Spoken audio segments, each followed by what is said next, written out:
Think of the villain in your favorite story, the monster in the dark, the so-called madwoman in the attic. What if their story wasn't so simple? What if they were the hero of their own tale, and we just heard the wrong version? This is the power of retelling. It's not just repeating a story, it's an act of reinterpretation. Every time a writer takes a classic and shifts the perspective, they're asking a crucial question.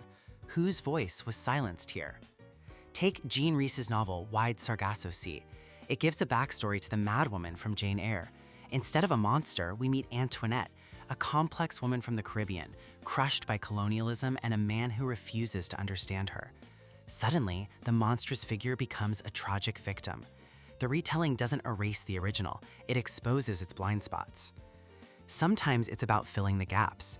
In Homer's Odyssey, 12 maids are briefly mentioned, then hanged for disloyalty. They are a footnote.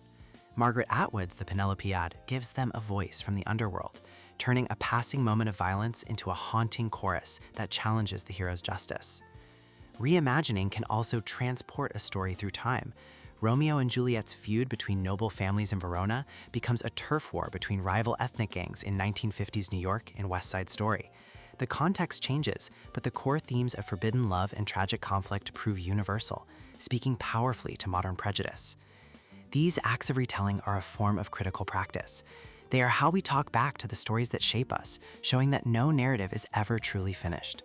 They remind us that stories aren't fixed artifacts, but living things, constantly being reshaped to reveal new truths.